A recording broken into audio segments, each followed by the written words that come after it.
नमस्कार। RPS study channel में आपका एक बार फिर से स्वागत है।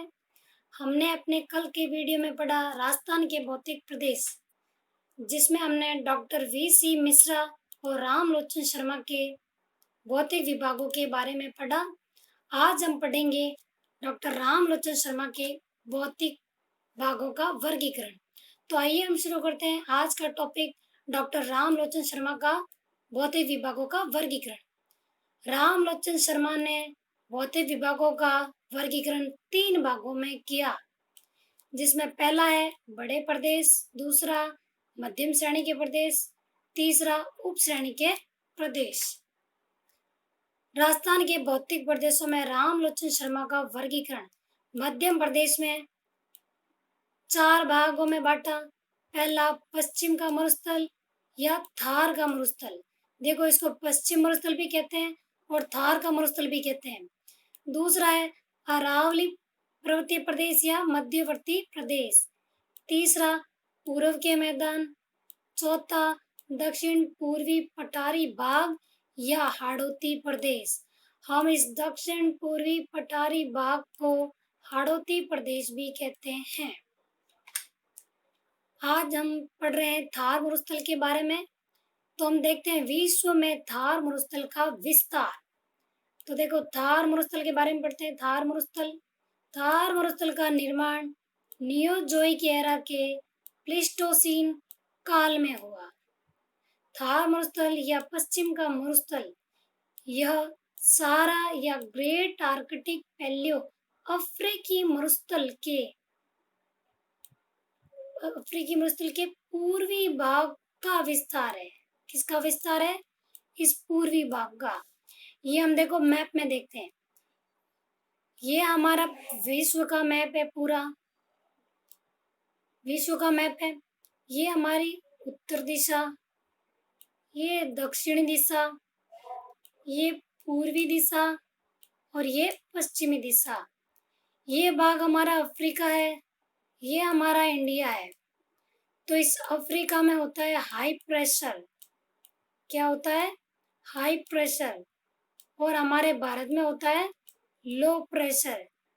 तो हवाएं चलती है हाई प्रेशर से लो प्रेशर की ओर, यानी कि इस अफ्रीकी मरुस्थल से भारत की तरफ, जिससे यहाँ की मिट्टी, जो मरुस्थलीय मिट्टी है, वो उड़कर हमारे भारत की ओर आती है और मरुस्थल का विस्तार करती है। इस मरुस्थल का विस्तार ये इरेज कर देते हैं ताकि आपको आराम से समझ में आ जाए।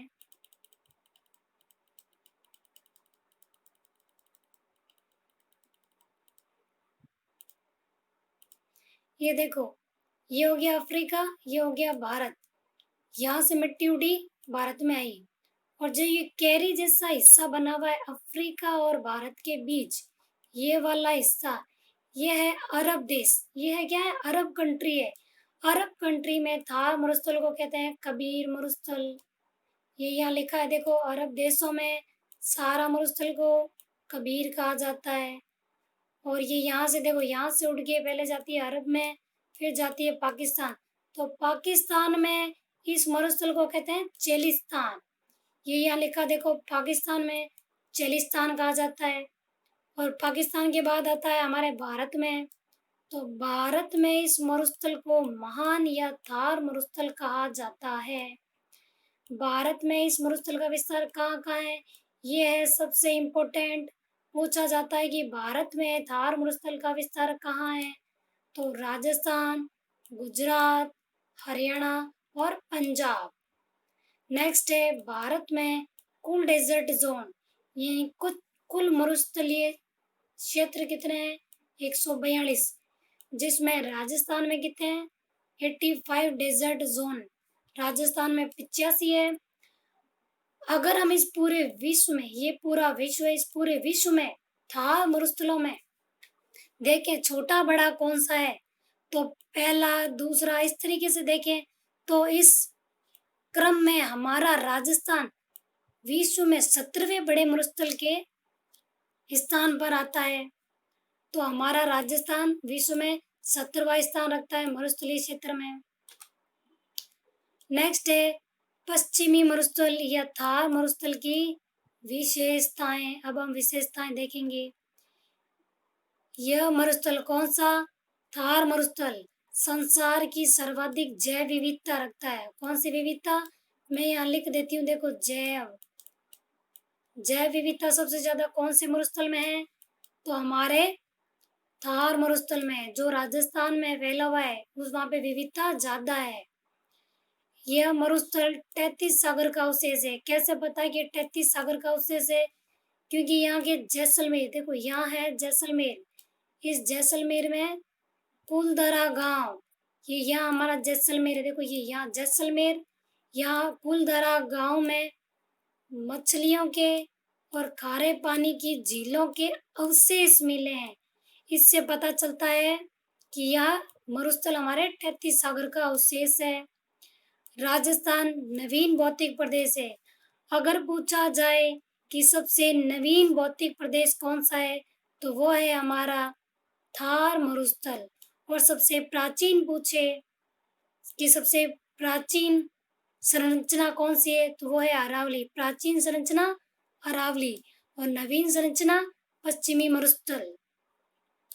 और अगर पूछे पश्चिम मरुस्थल का ढाल किधर है, तो देखो मैप में देखते, ये है उत्तर, ये है दक्षिण, ये पूर्व, ये है पश्चिम। ढाल पूछे तो ऐसे देखा जाए तो उत्तर से दक्षिण की ओर है। सिर्फ मरुस्थल की बात हो रही, ये हमारा मरुस्थल है। ये जो पीला पीला पार्ट दिख रहा है, सिर्फ इसकी बात कर रहे हैं कि इसका ढाल किधर है, तो उत्तर से दक्षिण की ओर। और यहाँ है पूर्व, तो उत्तर से दक्षिण और दक्षिण से पूर्व। और सिर्फ एक ही नाम दिया हुआ हो तो वो होगा उत्तर से दक्षिण। ये देखो यहाँ लिखा है उत्तर से दक्षिण या फिर उत्तर पूर्व से दक्षिण पूर्व। यह सारा मरुस्थल का जो भाग है, हमारे पश्चिम का मरुस्थल, ये राजस्थान में 2,13,000 किलोमीटर में फैला हुआ है। ये जो पूरा पीला पार्ट है, इसका टोटल क्षेत्रफल कितना है? वो है 2,13,000 किलोमीटर, जिसमें से 1,75,000 तो पूर्णतः मरुस्थल है, जहाँ कोई वनस्पति नहीं है। नेक्स्ट है कि यह मरुस्थल मानसून गर्त का निर्माण करता है। और मानसून गर्त का निर्माण हमारे राजस्थान में कौन करता है? जैसलमेर करता है। ये देखो जैसलमेर का नाम। अगर मछलियों के अवशेष पूछे तो भी जैसलमेर में मिले हैं। खारे पानी झीलों के पूछे तो भी जैसलमेर में। और मानसून गर्त पूछे तो भी जैसलमेर में। ये देखो राजस्थान में मानसून गर्त का निर्माण जैसलमेर में होता है। और ये नेक्स्ट है, मरुस्थल से रेडॉन गैस निकलती है, जो वर्षा में सहायक होती है। विश्व में जितने भी मरुस्थल है, सभी से रेडॉन गैस निकलती है, क्योंकि ये गैस क्या करती है? नमी को अवशोषित करती है। जैसे हमारे जूतों में एक पैकेट नहीं आता है, रेडॉन गैस होती है, जो गोल गोल बूंदों जैसी आती है, एक पैकेट, जो नमी का अवशोषण करती है, जिससे जूते खराब नहीं होते। वैसे ही मरुस्थल में रेडॉन गैस निकलती है और नमी नहीं होने देती, नमी को अवशोषित करती है और वर्षा में सहायक होती है। वर्षा में सहायक, ये इरेज कर देते हैं।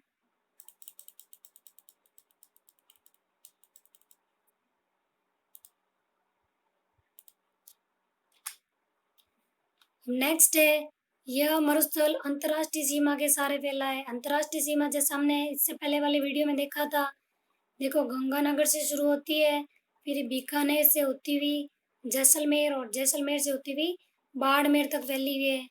इस अंतर्राष्ट्रीय सीमा के सारे हमारा क्या है?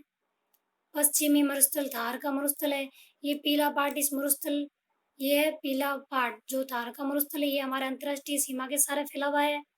इस ये अंतर्राष्ट्रीय सीमा है, इसको क्या कहते हैं? रेड क्लिफ रेखा भी कहते हैं। तो रेड क्लिफ नाम आ जाए कि रेड क्लिफ रेखा के सारे कौन सा मरुस्थल है, तो भी हमारा पश्चिम मरुस्थल है। और ये अंतर्राष्ट्रीय सीमा कितनी है? 1,070 किलोमीटर है। ये मरुस्थल 12 जिलों में फैला है। कितने? 12 जिलों में।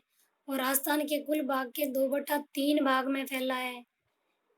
इस मरुस्थल में जैसलमेर जिले का सम गांव पूर्णतः वनस्पति विहीन है। देखो ये जैसलमेर है यहाँ, यहाँ पे सम गाँव है। सम गाँव में वनस्पति विहीन मतलब बिल्कुल वनस्पति नहीं है, वनस्पति विहीन, विहीन का मतलब वनस्पति नहीं है। और इसी मरुस्थल से हमारे NH 15 गुजरता है, जो राजस्थान का सबसे बड़ा नेशनल हाईवे NH 15 है, वो हमारे मरुस्थल से गुजरता है। नेक्स्ट है सौर ऊर्जा से भरपूर स्रोत कहाँ पाए जाते हैं, हमारे मरुस्थल में पाए जाते हैं। परंपरागत ऊर्जा स्रोत जैसे पवन ऊर्जा और सौर ऊर्जा प्राप्त होते हैं, इसलिए इसको विश्व का शक्ति ग्रह भी कहते हैं। नेक्स्ट है हमारा पश्चिम मरुस्थल या थार का मरुस्थल राजस्थान के कुल क्षेत्रफल का कितना है, 60.11%। कितना, 60.11% भाग पर फैला है। तो राजस्थान का पहले टोटल क्षेत्रफल कितना है वो पता होना चाहिए, कितना है, 34 22 वर्ग किलोमीटर है। इसका 61.11% क्या है, मरुस्थल है। और इस 61.11 में 40%, कुल राजस्थान की 40% जनसंख्या निवास करती है।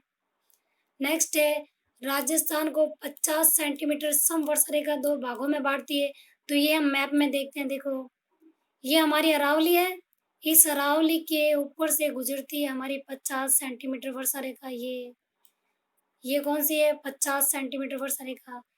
50 सेंटीमीटर वर्षा रेखा अरावली के ऊपर से गुजरती है, जो राजस्थान को दो भागों में बांटती है, पश्चिमी राजस्थान और पूर्वी राजस्थान। ये पूर्व है, ये उत्तर, ये पश्चिम और ये दक्षिण। तो जो ये 50 सेंटीमीटर वर्षा रेखा है अरावली के ऊपर से गुजर रही है, ये राजस्थान को दो भागों में बांटती है। और एक देखो, दो कौन से भाग, एक पश्चिमी राजस्थान, एक पूर्वी राजस्थान, और गुजरती कहाँ से, अरावली के ऊपर से। नोट में लिखा है देखो 25 सेंटीमीटर वर्षा रेखा मरुस्थल को दो भागों में, देखो राजस्थान को बांटने वाली 50 सेंटीमीटर है, लेकिन मरुस्थल को बांटने वाली 25 सेंटीमीटर है। ये रेखा कौन सी है, ये देखो मैप में, ये है, देखो इस पीले पार्ट को मरुस्थल कहते हैं, और इस पीले पार्ट से ये एक ही रेखा गुजर रही है, ये है 25 सेंटीमीटर वर्षा रेखा। ये मरुस्थल को दो भागों में बांटती है। कौन सा मरुस्थल, एक पश्चिमी मरुस्थल, एक पूर्वी मरुस्थल। जहाँ यहाँ तो बरसात होती है 0 से 20 सेंटीमीटर है, और यहाँ होती है 20 से 40। सिर्फ मरुस्थल की बात कर रहे हैं, मरुस्थल को बांटे तो 25 सेंटीमीटर, राजस्थान को बांटे तो 50 सेंटीमीटर। ठीक है। नेक्स्ट है हमारी अरावली के पश्चिम से 40 सेंटीमीटर। ये पीला पार्ट मरुस्थल है, और ये ग्रीन पार्ट ये अरावली है। देखो ये लिखा है अरावली, तो अरावली का पश्चिम हिस्सा कौन सा होगा, ये। तो यहाँ से गुजरती है 40 सेंटीमीटर वर्षा रेखा। अगर पूछे कि अरावली के पश्चिम से कौन सी गुजरती है, तो 40 सेंटीमीटर वर्षा रेखा। और अगर पूछे मरुस्थल के पूर्वी भाग से कौन सी गुजरती है, तो 40 सेंटीमीटर वर्षा रेखा। 40 सेंटीमीटर के दो क्वेश्चन आ सकते हैं, देखो एक तो मरुस्थल के पूर्व की तरफ और एक अरावली के पश्चिम की तरफ, तो कौन सी, 40 सेंटीमीटर। ठीक है। और ये लिखा है नेक्स्ट है हमारे अंतर्राष्ट्रीय सीमा के सर है जैसलमेर से 10 सेंटीमीटर। यह हमारा जैसलमेर है, ये हमारी अंतर्राष्ट्रीय सीमा यहाँ से गुजरती है, तो यहाँ से हमारे 10 सेंटीमीटर वर्षा रेखा गुजरती है। कौन सी, 10 सेंटीमीटर रेखा।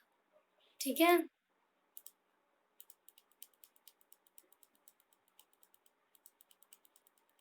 इसको इरेज कर देते हैं ताकि आपको आराम से समझ में आएगा। एक बार मैं सारे निशान कर देती हूँ वापस। मैप में समझना आसान होता है, लिखने से ज़्यादा मैप में समझ लेना चाहिए, ताकि क्वेश्चन को भी हम मैप से सॉल्व कर सकते हैं। ये देखो एक बार वापस से बता देती हूँ। देखो ये हमारी अंतर्राष्ट्रीय सीमा है, और ये हमारा जैसलमेर है। तो अंतर्राष्ट्रीय और जैसलमेर के पास से गुजरती है 10 सेंटीमीटर रेखा। और ये पूरा मरुस्थल है, तो मरुस्थल को बांटती है हमारी 25 सेंटीमीटर वर्षा रेखा, ये 25। और पूछे इस मरुस्थल के पश्चिम से कौन सी गुजरती है, तो ये गुजरती है हमारी 40 सेंटीमीटर वर्षा रेखा। और इस 40 सेंटीमीटर का एक और क्वेश्चन है, अरावली के पूर्व से कौन सी गुजरती है, तो 40 सेंटीमीटर रेखा। और ये अरावली के ऊपर से गुजर रही है हमारी 50 सेंटीमीटर वर्षा रेखा जो राजस्थान को 2 भागों में बांटती है। ठीक है, नेक्स्ट है हमारे राजस्थान के मरुस्थल की पश्चिमी सीमा। देखो ये वापस आ गया है, ये हमारे जैसलमेर है, यहाँ ये अंतर्राष्ट्रीय सीमा है। ये पूछ रहे हैं कि मरुस्थल की पश्चिमी सीमा, ये पूरा मरुस्थल है, इधर पश्चिम होता है, तो पश्चिमी सीमा से कौन सी गुजरती है? 10 सेंटीमीटर। ठीक है, 10 सेंटीमीटर समवर्षा रेखा। और मरुस्थल के पूर्वी सीमा, ये मरुस्थल है, इधर हो गई इसकी पूर्वी सीमा, तो यहाँ से कौन सी गुजरती है? 40। 25 नहीं बताना है, क्योंकि 25 तो क्या है, मरुस्थल को 2 भागों में बांट रही है। यहाँ बात हो रही है 10 सेंटीमीटर वर्षा रेखा जो मरुस्थल के पश्चिम से गुजर रही है, और 40 सेंटीमीटर की बात हो रही है जो मरुस्थल के पूर्वी भाग से गुजर रही है और अरावली के पश्चिमी भाग से गुजर रही है। ठीक है, नेक्स्ट है थार मरुस्थल से सरस्वती नदी बहती है और वर्तमान में घग्गर नदी। देखो अगर अवशेष पूछे तो सरस्वती नदी का अवशेष है घग्गर नदी, क्योंकि बाद में आई घग्गर और पहले आई सरस्वती। जो पहले होगा उसका टुकड़ा बचेगा, उसको अवशेष कहते हैं, तो वो है घग्गर। अगर पूर्ववर्ती पूछे कि मतलब घग्गर से पहले कौन सी थी, पूर्ववर्ती पूछे तो वो है सरस्वती। ठीक है, नेक्स्ट है कि इस मरुस्थल में बाड़मेर से बटाडू कुआं मिला जो राजस्थान का जल महल कहते हैं जिसको। देखो यहाँ है हमारे गंगानगर, या हमारे बीकानेर, या जैसलमेर, और यहाँ बाड़मेर। तो इस बाड़मेर में बाटाडू कुआं मिला। क्या मिला? बाटाडू कुआं, जिसको क्या कहते हैं? जल महल कहते हैं। ठीक है, क्या कहते हैं? जल महल कहते हैं। ठीक है, तो आज हमने पढ़ा राजस्थान के मरुस्थल, जिसमें हमने 10 सेंटीमीटर वर्षा रेखा, 40 सेंटीमीटर, 25 सेंटीमीटर और 50 सेंटीमीटर सम वर्षा रेखाओं की स्थिति मैप में देखी। इससे आगे की मरुस्थल, पश्चिमी मरुस्थल का भी हिस्सा बाकी है, जो हम अपने नेक्स्ट वीडियो में पढ़ेंगे। आज के लिए इतना ही, अब हम आगे का पढ़ेंगे नेक्स्ट वीडियो में। तब तक के लिए धन्यवाद।